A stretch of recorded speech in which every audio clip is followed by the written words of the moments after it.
Sobat Tribuners, kembali lagi dengan saya Iga Almira pada podcast Tamu Tribun. Dan hari ini dalam rangka Hari Keluarga Nasional dan Hari Kependudukan Dunia, maka podcast pada hari ini akan membahas momentum tersebut, tapi kaitannya dengan kampanye penurunan stunting di Provinsi Maluku Utara. Nah, dengan tema podcast Keluarga Berkualitas menuju menuju Indonesia Emas dan menyatukan kekuatan data inklusif menuju masa depan yang tangguh dan adil bagi semua. Nah, untuk itu hari ini saya sudah bersama dengan dua narasumber yang tentunya ahli berkaitan dengan tema tersebut. Ada Pak Nur Yamin selaku Kepala Perwakilan BKKBN Provinsi Maluku Utara dan juga Pak Muamil Sunan selaku dari Pusat Studi Kependudukan. Apa kabar Pak Muamil dan Pak Nur Yamin? Alhamdulillah sehat. Alhamdulillah. Nah, mungkin kita langsung saja ya Pak Nur Yamin dan Pak Muamil untuk yang pertama berkaitan dengan Hari Keluarga Nasional.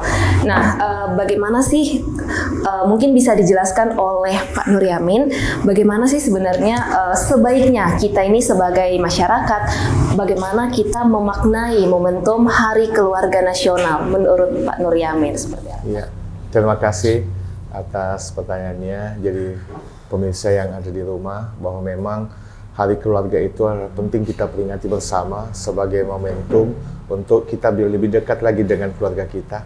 Kita tahu bahwa saat sekarang ini interaksi antar keluarga itu sudah mulai jarang terjadi, diakibatkan oleh kesibukan, diakibatkan oleh aktivitas yang luar biasa, tambah juga perilaku anak-anak kita yang lebih banyak bermedsos, kawan-kawannya itu sudah di media sosial, bukan lagi kawannya yang ada di sekitar rumah ya.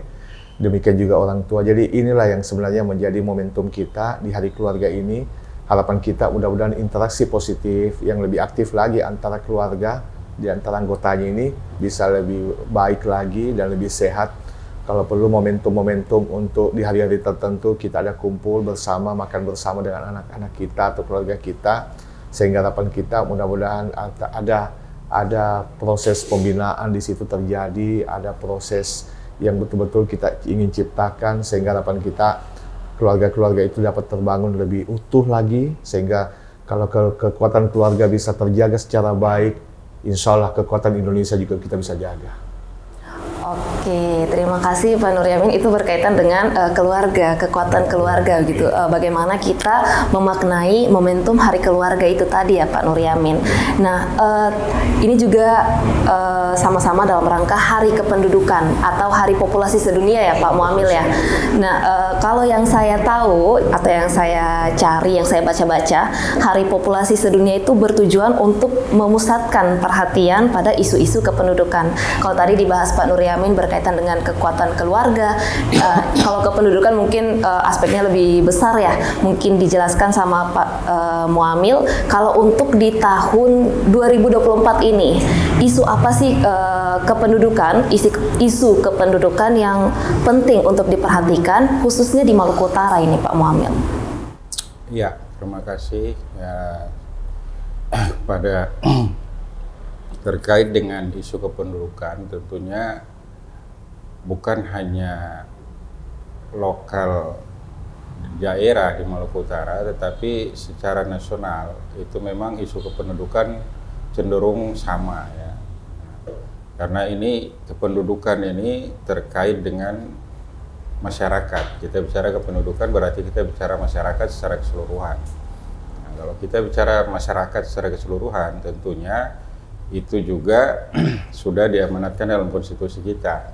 Ya, Undang-Undang Dasar 45 bahwa kemakmuran rakyat itu merupakan kewajiban negara, sehingga kependudukan, isu-isu kependudukan harusnya pemerintah daerah maupun negara itu memahami yang menjadi isu utama terkait dengan kependudukan atau masyarakat itu harusnya dipahami oleh setiap pemerintah sebagai pengambil kebijakan ya.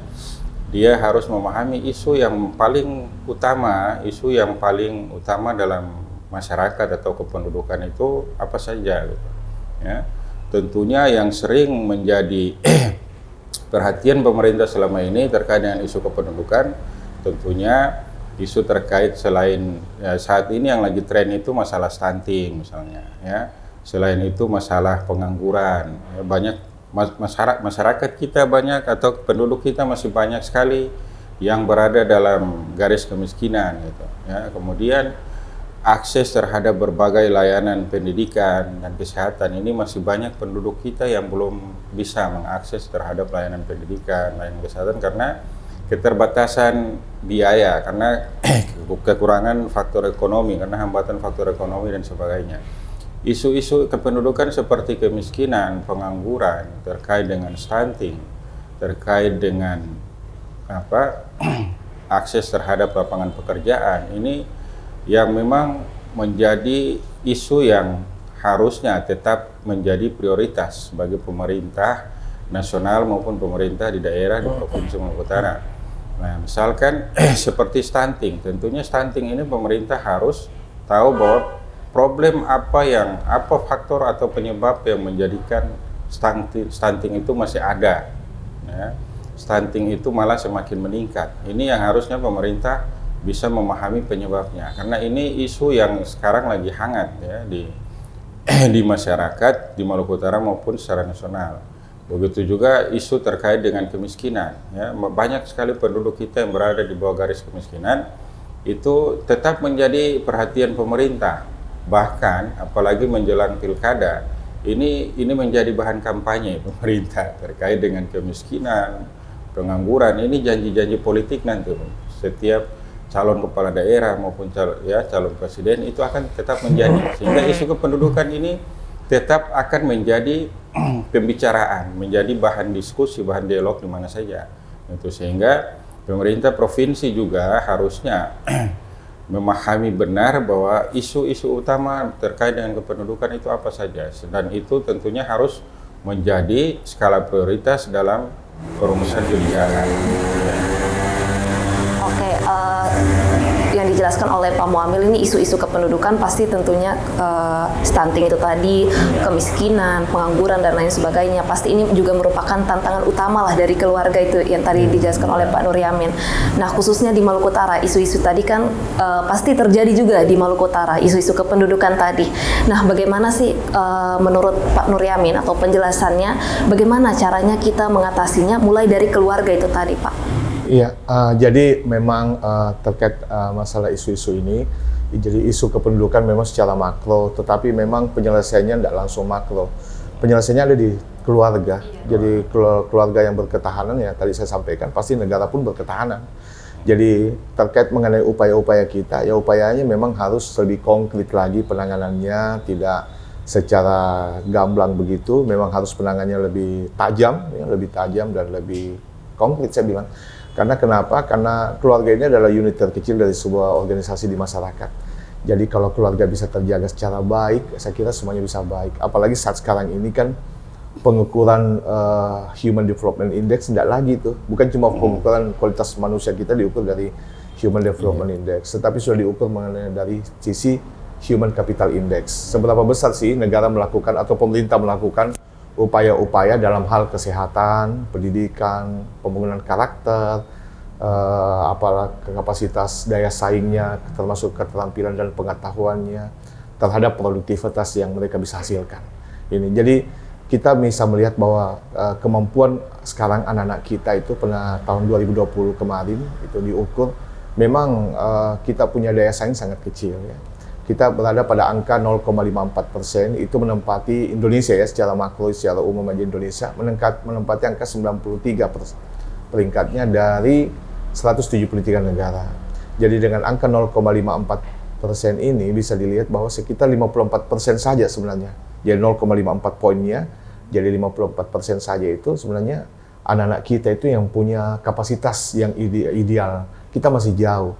Jadi memang tadi sudah sampaikan Pak Muamil, bukan pemerintah punya peran yang besar, tetapi memang banyak sektor lah yang bisa digerakkan di sini, ya sektor swasta, LSM, media termasuk untuk bisa memberikan edukasi apa semua, dan kampus juga saya sampaikan bahwa bukan sekedar kajian-kajian saja yang dia lakukan, tapi ada kegiatan nyata di lapangan dengan Tridharma perguruan tinggi itu ya, kegiatan yang nyata di lapangan. sehingga betul-betul peran pendidikan tinggi juga ini memainkan peran, bukan sekedar di dalam kampus saja. Itu harapan kami sebenarnya, sehingga ke depan angka stunting ya, tentu anak-anak yang stunting ini atau keluarga yang berisiko stunting ini itu menjadi kendala di kemudian hari, karena terkait daya saing ini, apalagi sekarang ini negara-negara di kawasan kita ini, di kawasan Asia Tenggara, Asia Pasifik, itu sudah berlomba-lomba mereka menyiapkan SDM-nya. Jadi kalau kita lengah, kita dengan pola-pola yang biasa saja, tidak yang luar biasa, tentu kita akan mengalami ketertinggalan. Apalagi posisi kita di Maluku Utara ini sangat-sangat strategis. Kita sudah bisa melihat bahwa wilayah kita sudah sangat terbuka, dampaknya sudah kelihatan. Banyak tenaga-tenaga asing yang masuk di wilayah kita, dan ini menjadi tantangan tersendiri dari sisi demografi barangkali Pak Mobil ya. Banyak ya aspek yang dia bisa pengaruhi, baik aspek ekonomi, budaya, sosial, dan lain-lain. Dan ini yang perlu perlu dipersiapkan. Jangan sampai anak-anak kita yang ada di Maluku Utara ini cuma jadi penonton atau jadi pekerja-pekerja kasar. Kita nggak mau. Kita mau mereka juga memainkan peran aktifnya di posisi-posisi strategis dalam rangka meningkatkan kualitas sumber daya manusia ataupun pendapatan keluarga mereka sendiri. Oke, nah itu yang dijelaskan oleh Pak Nur Yamin, dimulai dari aspek terkecil itu keluarga dan juga peran pemerintah dan masyarakat lainnya juga sangat berperan untuk menuju generasi emas Indonesia 2045 itu tadi ya. Kalau dari Pak Muamil sendiri, mungkin apa sih strategi yang mungkin bisa dilakukan pemerintah atau masyarakat, strateginya seperti apa khususnya di Maluku Utara ya Pak Muamil ya, untuk memastikan bahwa setiap individu ini memiliki akses yang setara terhadap pelayanan kependudukan yang baik agar bisa mengatasi isu-isu kependudukan tadi yang bisa dijelaskan oleh Pak Muamil. Iya, terima kasih. Tentunya terkait dengan isu kependudukan yang begitu banyak dan begitu rumit ya, tentunya yang kompleks sekali. Ini memang isu kependudukan ini sesuatu permasalahan yang kompleks dan tidak bisa diselesaikan dalam waktu yang singkat. Tetapi tentunya pemerintah harus tetap komitmen terkait dengan isu-isu kependudukan, isu-isu utama tadi tentang kependudukan. Pemerintah harus punya komitmen yang kuat. Ya, itu yang penting sekali. Itu pertama harus punya komitmen dulu. Komitmen terkait dengan menyelesaikan isu-isu utama kependudukan seperti pengangguran, kemiskinan, stunting, ya. Terus akses terhadap layanan kesehatan, pendidikan, itu sudah menjadi tanggung jawab kebijakan atau tanggung jawab bagi negara maupun pemerintah di Provinsi Maluku Utara. Yang terpenting komitmen itu harus ada dulu. Terbangun komitmen yang kuat dari pemerintah daerah di Provinsi Maluku Utara bahwa itu menjadi skala prioritas atau program prioritas pemerintah. Siapapun yang nanti jadi kepala daerah, provinsi maupun kabupaten kota, tentunya isu-isu utama kependudukan itu harus menjadi program prioritas dan itu harus masuk dalam berbagai kegiatan atau dalam dokumen perencanaan yang ada di setiap daerah, kabupaten kota maupun provinsi. Nah, kalau kita bicara terkait strategi, maka pemerintah harus memahami secara komprehensif apa sebenarnya isu kependudukan tadi. Misalkan terkait stunting, ya, stunting tentunya ini kebanyakan pemerintah hanya memahami bahwa stunting ini adalah kekurangan atau bayi mengalami gizi buruk gitu. Sehingga pemerintah hanya memahami seperti itu.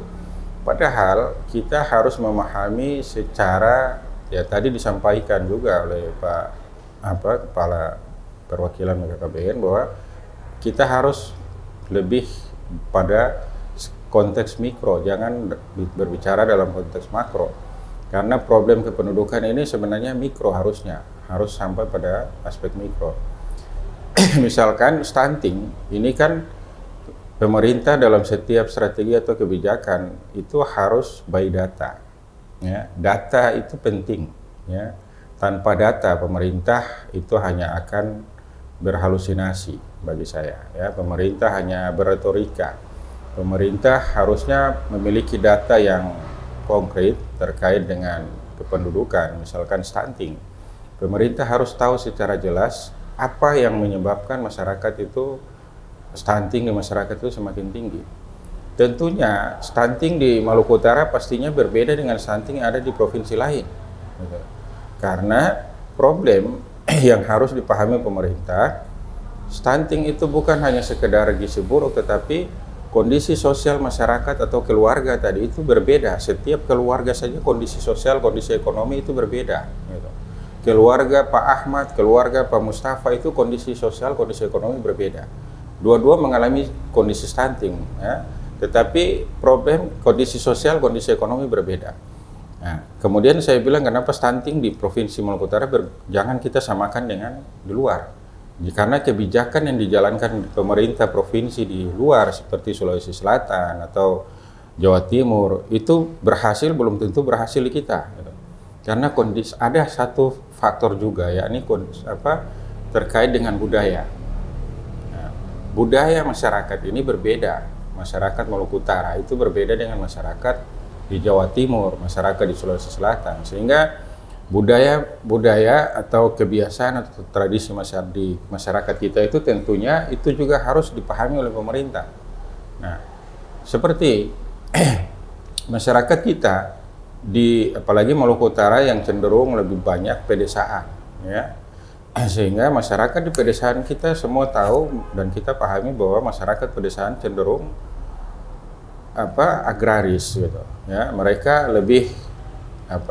Mereka cenderung mengkonsumsi makanan-makanan lokal, makanan-makanan dari hasil-hasil pertanian gitu, hasil perkebunan, ya. Sehingga itu juga akan mempengaruhi gizi, ya, gizi dari makanan itu. Sehingga pemerintah harus pahami budaya itu. Pemerintah tidak bisa merubah budaya itu tidak bisa dirubah. Hanya intervensi pemerintah yang harus bisa. Ada intervensi yang lain sehingga bisa mendorong peningkatan gizi masyarakat gitu. Bukan hanya merubah budaya itu tidak mungkin. Gitu. Kebiasaan masyarakat kita, masyarakat lokal apalagi di pedesaan yang sudah terbiasa makan sagu, terbiasa makan kasbi, pisang, ya, itu tidak bisa kita paksakan untuk mereka rubah pola konsumsi mereka. Nah, ini stunting itu terkait dengan pola konsumsi. Begitu juga isu kependudukan terkait misalnya kemiskinan. Sebenarnya kemiskinan ini harus kita pahami juga bahwa kemiskinan yang sesungguhnya sebenarnya itu berbeda sebenarnya. Orang selama ini mendefinisikan kemiskinan ini masih menjadi perdebatan, ya. Sebenarnya apa sih sebenarnya itu kemiskinan? Ya. Kalau BPS maupun Bank Dunia itu mendefinisikan kebanyakan definisi kemiskinan itu hanya dari sisi ekonomi, ya, rendahnya pendapatan per kapita, terus konsumsi per kalori yang rendah, itu definisi yang sebenarnya hanya faktor ekonomi gitu, dari sisi ekonomi. Padahal masyarakat apalagi dengan indikator tempat tinggal, rumah misalkan. Kalau kemiskinan kita mengatakan masyarakat itu miskin, kita lihat dari perumahan, orang di desa semua biasa hidup dengan rumah yang seperti itu, tidak bisa kita katakan miskin. Mereka punya aset lahan kebun itu dengan berapa hektar, kita mau katakan miskin. Kita hanya sekedar lihat rumah gitu. Kita hanya sekedar melihat mereka tidak punya kendaraan, mobil. Belum tentu. Ya, ini yang sebenarnya keliru kita juga sebenarnya. Sehingga harusnya karena pemerintah tahu bahwa budaya itu tidak bisa dirubah, maka kondisi sosial, kondisi ekonomi itu yang harus pemerintah dorong.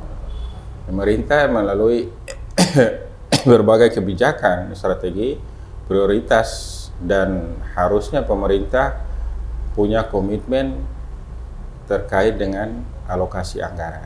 Nah, ini yang penting, ya.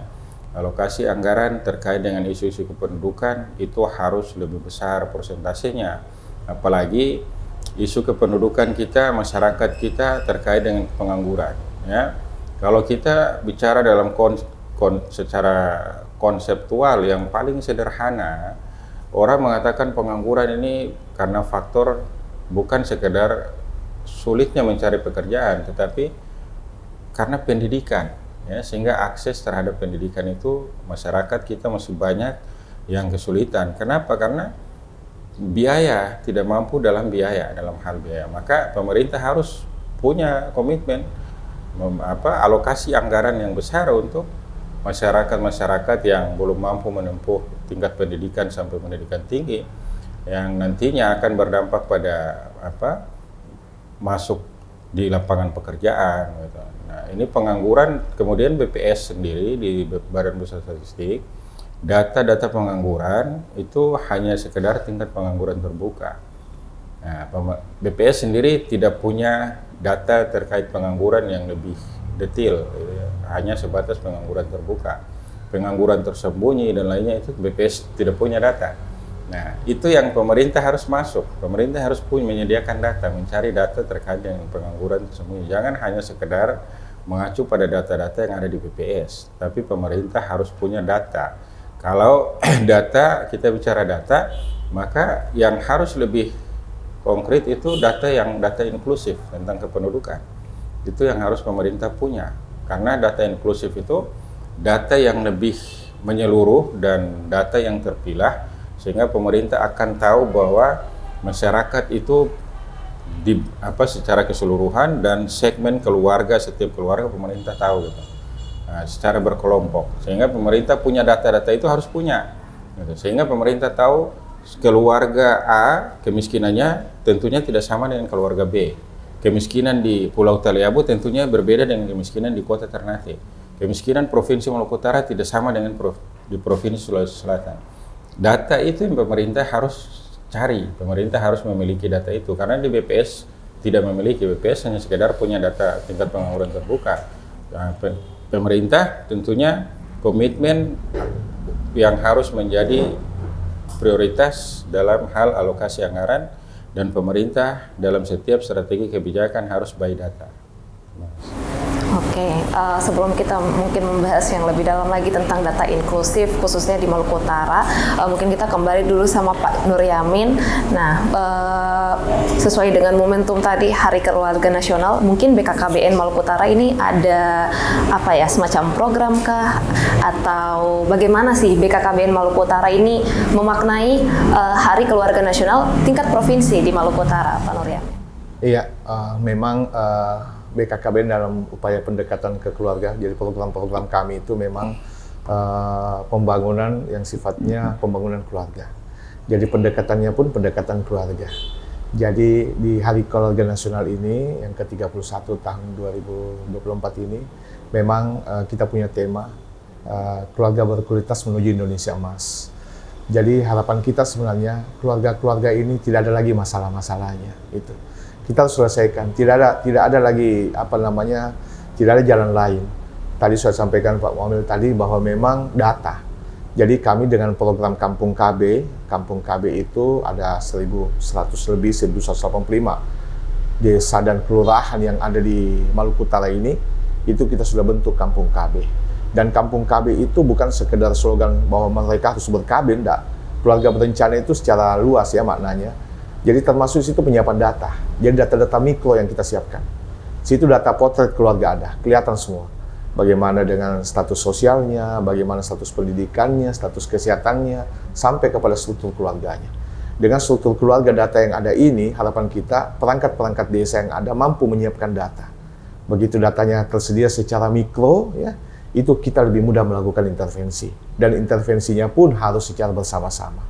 Tadi saya sampaikan Pak Wamil memang betul bahwa memang kita tidak bisa disamakan dengan provinsi lain. Apalagi posisi geografis kita tentu berbeda, wilayah geografis wilayah kita dengan wilayah timur. Peradaban wilayah barat mungkin lebih maju daripada wilayah timur. Tetapi kita tidak bisa tinggal diam. Saya tidak mau tinggal diam dalam kondisi ini. Saya mau ada lompatan-lompatan yang terjadi. Apa upaya kita? Ya mungkin pemerintah harus bisa lebih kolaboratif lagi, tidak bisa kerjasama di antara mereka saja, tetapi melibatkan semua komponen-komponen yang ada. Jadi pelibatan semua stakeholder di sini itu sangat penting. Jadi dalam rangka apa? Dalam rangka bergotong royong ini menyelesaikan masalah. Karena masalah yang ada di keluarga juga menjadi masalah kependudukan kita. Jadi terkait juga masalah stunting. Sudah sebutkan tadi Pak Muhammad bahwa memang betul bahwa memang stunting itu tidak bisa berdiri sendiri. Persoalannya bukan cuma persoalan gizi saja, tetapi ada aspek budaya, ada aspek sosial, ada aspek kebiasaan yang sudah terjadi di masyarakat. Pola makan apa semua itu sudah terbentuk sudah sejak lama kan. Inilah yang perlu perlu intervensi, bukan intervensi dalam kaitannya mau merubah enggak, tetapi kita adakan penguatan. Kalau misalnya masyarakat kita tuh misalnya makanan pokoknya sagu nih, contohnya sagu. Sagu itu kaya dengan karbohidrat kan, sama dengan beras.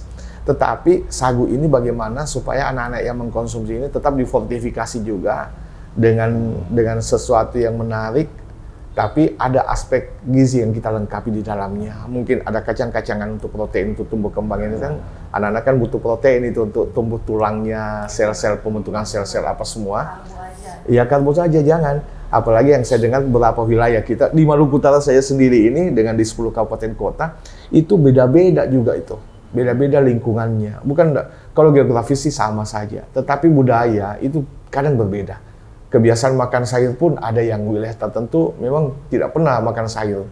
Boleh kata konsumsinya lebih banyak kepada produk-produk yang sifatnya fast food itu. Kayak Indomie atau apapun ya, produk-produk yang mudah cepat saji. Sementara kalau dilihat geografis kita dengan kondisi perikanan, iya memang kita punya banyak ikan. Tetapi yang jadi persoalan, anak-anak ini tidak makan ikan.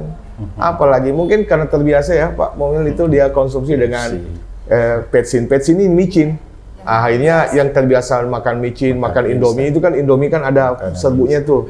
Cita rasanya kan anak-anak begitu diperkenalkan itu dari kecil Indomie itu ya bukan Indomie ya, mie instan itu akhirnya komponen rasa yang ada di mulut si anak itu sudah rusak. Yang dia kenal cuma petsin itu, micin itu. Akhirnya apa? Dikasih makan ini, makan ikan, makan sayur, nggak ada rasa lagi. Jadi sekuat apapun intervensi yang kita lakukan tanpa merubah perilaku kehidupan keluarga dari awal ini, kalau tidak terjadi tidak mungkin.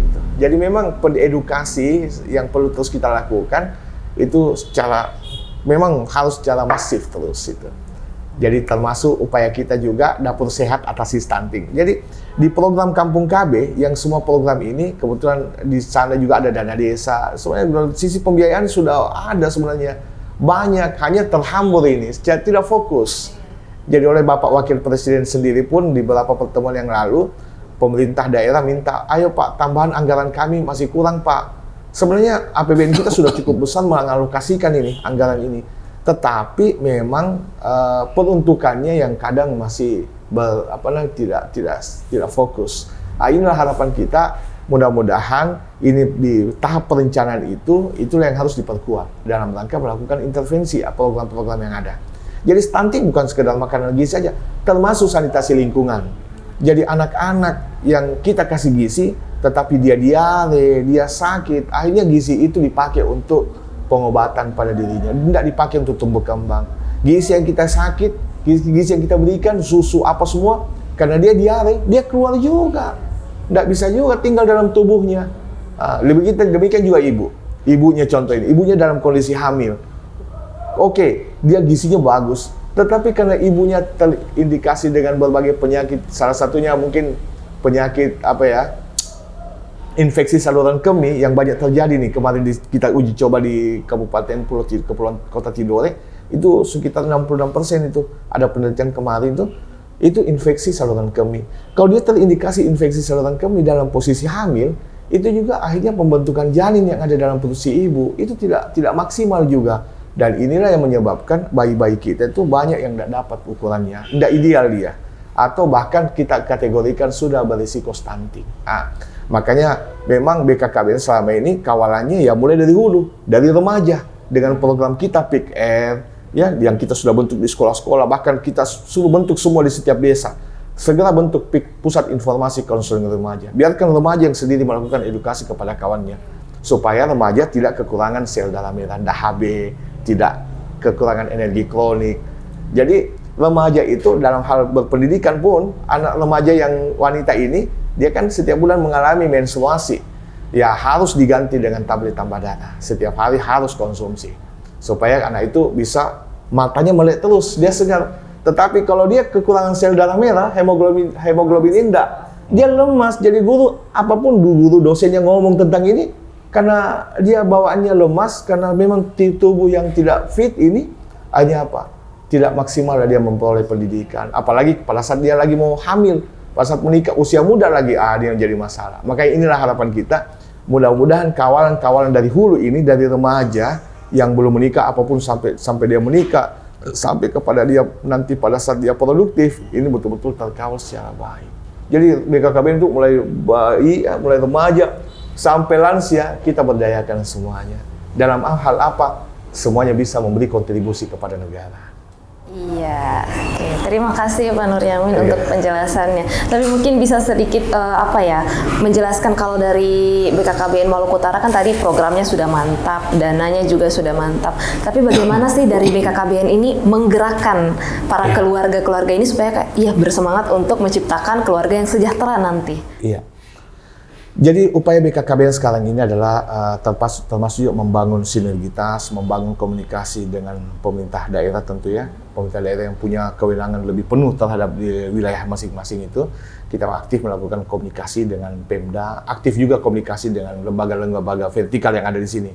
Contoh misalnya kayak balai-balai yang ada balai vokasi, balai latihan kerja itu kan. Bagaimana tenaga remaja-remaja kita ini punya kapasitas, punya keterampilan, ya kita juga membangun itu. Pikir itu kita bawa ke sana tuh. Lalu yang berikutnya lagi lansia-lansia kita tidak mau mereka jadi beban di keluarga, akhirnya menjadi beban bagi keluarga ini kan. Kita mau lansia juga ada dukungan dengan balai sosial ini yang ada di Maluku Ternate ini. Mereka kita dukung dengan bantuan kursi roda, bantuan tongkat ataupun termasuk juga sanitasi lingkungan. Kita bekerjasama dengan balai wilayah sungai, balai pemukiman wilayah, termasuk untuk intervensi sanitasi, air bersih atau apapun. Karena kami memahami bahwa kapasitas fiskal yang ada di Pemda ini sangat terbatas. Jadi kami mengajak kawan-kawan yang di lembaga vertikal ini supaya bisa bersama-sama, termasuk unsur penggerakannya dari teman-teman TNI Polri, bahkan Angkatan Udara pun yang ada di Morotai juga aktif, Lanut itu, ada juga lanal-lanal kita yang juga aktif mengawal keluarga-keluarga risiko stunting ini. Mereka secara aktif, Babinsa, Babinkantimas itu semua. Apalagi teman-teman yang ada di Kementerian Agama dengan edukasi persiapan pernikahannya ini apa semua. Jadi itu yang kami lakukan dan itu terukur semua. Kita lakukan apa intervensinya dan kita lakukan evaluasi. Seperti misalnya LCMIL itu program LCMIL, elektronik siap menikah dan hamil. Itu kita betul-betul harus sama terus jumlahnya. Jumlah orang yang menikah misalnya ada 54 di suatu wilayah, yang tercover di LCMIL ini harus juga 54. Supaya betul-betul terkawal ini anak-anak yang mau memasuki masa pernikahan atau anak-anak yang baru menikah. Jadi ini semua yang kita lakukan supaya tidak ada yang miss lagi angka-angka ini. Jadi betul-betul remaja. Jadi kemarin sudah dibuktikan angka stunting kita sudah mengalami penurunan. Jadi dari 26,1 menjadi 23,7%. Tetapi masih ada variatifnya. Ada wilayah yang memang terjadi kenaikan stuntingnya, ada juga wilayah yang mengalami penurunan stunting. Tetapi pada intinya pemerintah daerah bersama dengan pemerintah yang ada di sini, baik lembaga swasta, media apa semua, sudah bekerja terus dan mudah-mudahan juga harapan kita ini terus ditingkatkan lagi. Kita mau gerakkan rencana juga dari Kadin, dari mungkin IWAPI, dari HIPMI ataupun lembaga-lembaga pengusaha ini supaya bisa juga terlibat secara aktif. Jadi obrolan semacam ini itu BKKBN sangat membuka diri dan menerima masukan, apalagi kapasitas kami BKKBN sebagai ketua tim percepatan penurunan stunting, sekretaris penurunan stunting. Jadi kami punya tanggung jawab besar dalam hal penyiapan SDM ini. Oke, baik. Luar biasa sekali. Terima kasih penjelasannya Pak Nuryamin. Jadi semua aspek benar-benar bekerja sama lah untuk penurunan stunting ini. Dan semoga programnya berjalan dengan lancar, Pak Nuryamin. Oke, kita kembali lagi ke data inklusif yang tadi dijelaskan oleh Pak Muamil. Mungkin Pak Muamil bisa jelaskan sedikit bagaimana sih atau berdasarkan data inklusif di Maluku Utara, seperti apa sih kondisi Maluku Utara dan apa yang dibutuhkan masyarakat Maluku Utara untuk membangun keluarga yang berkualitas yang seperti dijelaskan oleh Pak Nuryamin dan berkaitan dengan penurunan stunting tentunya berdasarkan data inklusif. Oke, tentunya kita berbicara tentang data inklusif, ya, harusnya pemerintah punya data inklusif itu harus dimiliki oleh pemerintah daerah, apalagi terkait dengan isu-isu kependudukan. Nah, data inklusif ini kita tahu bahwa data inklusif ini terkait, kalau bicara isu kependudukan, berarti terkait dengan data dari latar belakang sosial. Latar belakang sosial masyarakat kita ini kan berbeda. Ada masyarakat kita yang, apalagi Maluku Utara yang selain latar belakang sosial, Maluku Utara ini kita tahu bahwa dari provinsi yang beragam etnis, ya, multi etnik, itu yang juga tentunya akan intervensi pemerintah akan berbeda juga. Gitu.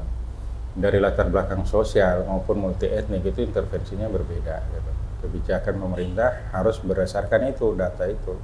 Nah, ada masyarakat yang latar belakang sosialnya, masyarakat itu misalnya latar belakang sosialnya mereka dari keluarga yang miskin atau keluarga yang kaya atau yang memang dari keluarga turunan kesultanan misalnya atau keluarga mantan pejabat atau pejabat, ini kan tentunya berbeda gitu.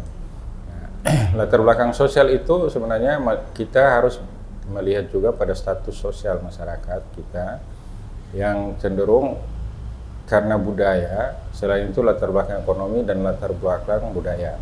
Selain itu tadi disampaikan Pak Nuryamin juga memang demografis kita ini yang cenderung membuat pemerintah terkadang kesulitan dalam menjalankan setiap strategi atau kebijakan yang untuk menyelesaikan berbagai isu-isu kependudukan. Nah, kita tahu bahwa penduduk itu walaupun penduduk kita itu sedikit atau penduduk banyak, ya, itu berbeda tentunya. Yang pastinya tadi saya sampaikan di awal, layanan atau akses ke pendidikan. Nah, karena ini terkait dengan kualitas penduduk.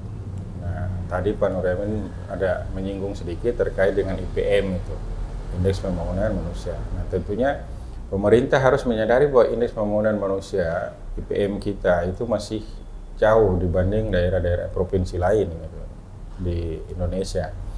Sehingga pemerintah harus betul-betul fokus dalam mengalokasikan anggaran untuk bisa mendongkrak angka IPM tadi. Nah, karena di dalam IPM itu kita tahu semua bahwa di dalam situ ada pendidikan, ada kesehatan, dan ada pendapatan per kapita tadi. Nah, tentunya kesehatan itu pasti mengarahnya juga ke stunting, sehingga kebijakan berbagai program BKKBN terkait dengan stunting ataupun dinas kesehatan, pemerintah harus mendukung penuh gitu. Karena itu akan bisa mendorong angka IPM itu untuk naik gitu. Kemudian pemerintah harus punya komitmen terkait dengan pendidikan.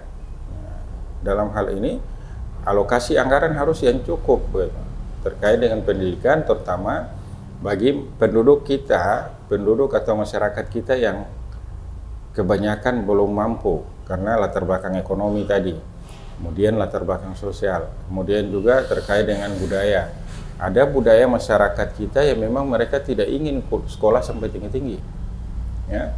Apalagi masyarakat yang sudah terbiasa hidup di pedesaan, mereka tidak butuh pendidikan tinggi, ya. Dan itu bukan hanya sekedar di Maluku Utara, saya temukan juga di Jawa seperti masyarakat petani yang di lahan sawah dan sebagainya. Mereka mengatakan kami tidak butuh pendidikan tinggi. Kami yang penting bisa baca, bisa menulis, selesai. Tidak tamat SD pun tidak menjadi masalah. Karena kami punya lahan yang luas, kami punya padi, punya sawah yang luas. Sehingga kami tidak butuh itu. Nah, sehingga itu akan cenderung mempengaruhi angka IPM tadi. Angka IPM kita akan rendah. Artinya rata-rata lama sekolah secara keseluruhan di Maluku Utara pasti rendah, itu berpengaruh karena latar belakang budaya, faktor budaya tadi, kemudian latar belakang ekonomi kita, kemudian status sosial ini juga sebenarnya masyarakat kita ini status sosial itu kecenderungan berbeda dengan di luar masyarakat di Jawa. Artinya orang mengukur status sosial seseorang itu dari sisi pendapatan. Orang kaya itu dibilang itu dia status sosialnya tinggi. Tetapi Maluku Utara, orang yang PNS dia merasa status sosial dia lebih tinggi daripada seorang nelayan yang punya 3 buah kapal yang dia bisa menghasilkan pendapatan dalam sebulan sampai 50-60 juta dari hasil tangkapan ikan tuna dan cakalang. Tetapi dia merasa status sosial dia rendah dibanding seorang PNS yang belum PNS lagi, yang masih CPNS gitu. Ini mempengaruhi sebenarnya. Pengaruhnya apa? pengaruh tadi ke perilaku konsumsi, pola makan. Itu yang tadi, itu pola makan yang instan segala macam. Apalagi satu keluarga itu, kepala keluarga dan istrinya, orang ayah dan ibu itu dua-dua PNS itu. Mereka merasa status sosial mereka tinggi.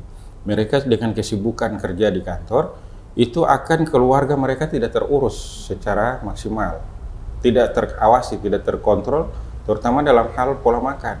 Itu anak-anak itu tadi, sehingga disediakan yang instan semua, mie instan macam-macam itu akan pengaruh berdampak. Justru di kota masyarakat kita yang harus lebih berhati-hati terkait stunting, ya, karena apalagi keluarga yang sibuk, orang tuanya kerja semua, sehingga anak-anak itu tidak terawasi secara baik.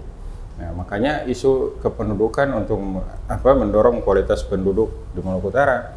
Tentunya kualitas penduduk itu kan ukurannya pengangguran harus menurun, kemiskinan juga harus menurun. Kemudian IPM itu harus meningkat. Nah, itu sehingga pemerintah akan dikatakan berhasil atau daerah itu akan dikatakan semakin maju jika indikator tadi itu semakin bagus, pengangguran menurun, kemiskinan menurun, IPM itu meningkat. Kemudian akses layanan pendidikan dan kesehatan itu semakin baik, bisa terjangkau secara merata di seluruh kabupaten kota, sehingga dan seluruh masyarakat bisa menikmati, bisa mengakses pendidikan maupun kesehatan. Itulah yang harusnya pemerintah bagaimana dengan berbagai strategi kebijakan mendorong dan bisa menciptakan keadilan bagi masyarakat itu. Nah, kan untuk itu data inklusif tadi itu memang penting sekali bagi pemerintah untuk pengambilan suatu kebijakan atau dalam penyusunan strategi kebijakan untuk menyelesaikan isu-isu kependudukan tadi. Mungkin ada contoh berhasilnya mungkin di daerah lain pemerintah menggunakan data inklusif untuk sebelum menentukan kebijakan dan strategi. Mungkin ada contoh berhasil nih di daerah lain nih, atau seperti apa? Kalau terkait data inklusif di daerah lain, saya mungkin di Maluku Utara belum, ya. Tentunya data inklusif itu pemerintah daerah menggunakan data secara konkret, secara komprehensif. Data mikro itu yang paling penting, bukan data yang makro saja, gitu. Nah, dan di daerah lain ya di Jawa itu mungkin sudah berhasil, kebanyakan di Jawa, ya, karena mereka punya komitmen dan mereka setiap kebijakan itu menggunakan data inklusif tadi. Karena data inklusif ini kan data yang menyeluruh dan data yang bukan terpilah-pilah, tetapi data yang menyeluruh terkait dengan kondisi sosial, latar belakang sosial keluarga seperti apa, latar belakang ekonomi seperti apa, kemudian budaya seperti apa. Ini yang pemerintah di Jawa, pemerintah di Kalimantan, pemerintah di Sulawesi sudah menggunakan. Kita Maluku Utara di wilayah Indonesia Timur ini kebanyakan Maluku Utara maupun Papua Barat itu belum sampai ke situ. Nah, mereka masih sekedar menggunakan data dari BPS sebenarnya. Memang itu BPS itu data yang diakui, ya. Tetapi yang data mikro, yang lebih mikro itu tentunya pemerintah daerah harus punya, ya. Apalagi terkait dengan latar belakang sosial keluarga, terkait dengan latar belakang ekonomi keluarga, status sosial misalnya. Pemerintah harus punya data itu sehingga pemerintah dalam setiap penyusunan kebijakan, perumusan kebijakan itu tidak salah, tidak keliru, gitu. Nah, makanya pemerintah Provinsi Maluku Utara maupun kabupaten kota harus ada SKPD yang ditugaskan, diberi tanggung jawab dalam mengumpulkan data inklusif tadi. Gitu. Oke, jadi untuk wilayah Maluku Utara sendiri belum menggunakan data inklusif. Maluku Utara, pemerintah daerah dalam setiap kebijakan maupun program prioritas setiap kepala daerah belum menggunakan. Oke, tapi tentunya data inklusif ini bisa jadi kekuatan untuk pemerintah menentukan kebijakannya atau strateginya, dan sudah ada contoh berhasilnya di daerah lain gitu. Ya, kita tahu begini. Artinya sebuah kebijakan, kalau berbicara kebijakan publik ya, public policy itu tentunya semuanya berawal dari adanya isu publik. Dan isu publik itu dalam berbagai referensi kebijakan publik itu ada 4 kategorisasi isu. Ya, ada dari isu fungsional, ada dari isu minor, ada dari isu sekunder sampai tingkatan tertinggi isu utama. Nah, itu yang disampaikan oleh di dalam bukunya William Dunn. Nah, itu isu utama itu yang seharusnya pemerintah tidak bisa sembarangan. Apa yang menjadi isu utama? Stunting ini mungkin di zaman dulu bukan isu utama. Dia masih hanya sekedar isu fungsional. Misalnya KDRT di zaman dulu itu bukan isu utama. Orang kekerasan dalam rumah tangga bukan isu utama di 30-an, 40-an tahun yang lalu. Tetapi sekarang menjadi isu utama. Dulu hanya sekedar isu fungsional, isu sekunder. Gitu. Minuman keras, miras, narkoba itu dulu bukan isu utama. Ya, tapi sekarang itu ya, karena apa?